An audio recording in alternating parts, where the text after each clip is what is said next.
Can you purchase air? Welcome to Jerome in Real Estate. I'm Jerome, your realtor here in the Fountain and Colorado Springs area. Today, we're talking about air rights.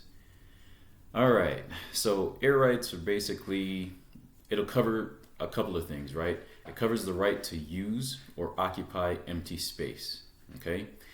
You can think of it in two ways. It can be owned or it can be public.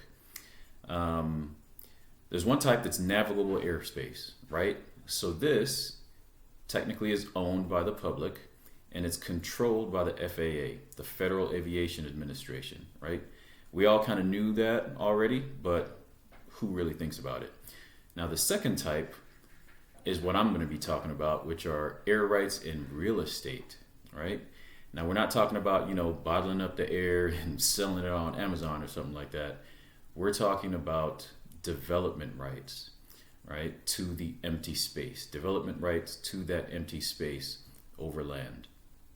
So there's two things that we definitely want to discuss about this, right? So even though you do have rights to that empty space above the land or the property, the development rights only come in if it doesn't trespass on another property and if the state and local law permits the improvements or the development, right?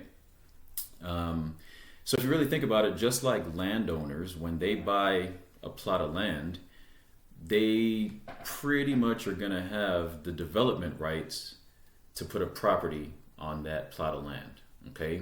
Same thing, if you buy the property in the land, you will probably have the development rights to implement something or develop within the airspace directly above your property, okay? So that's the way you really need to think about it. Now, the most interesting part of all of this is you technically have the right to transfer or sell that airspace or the development right in that airspace right above your property, right? Typically you see this type of thing mostly on the East Coast. If you think about like Manhattan or something like that, where people aren't really building out anymore, they're building up, okay?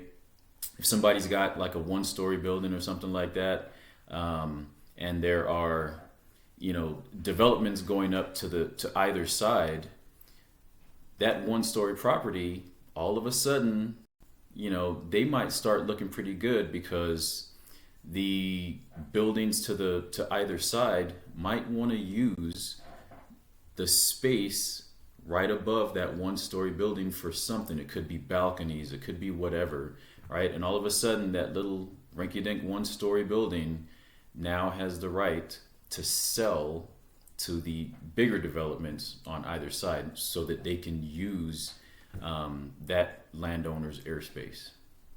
Interesting stuff. So if these are the types of things that you want to know about, these little tidbits of real estate information, please like, subscribe, and visit me on JeromeInRealEstate.com. We'll see you there.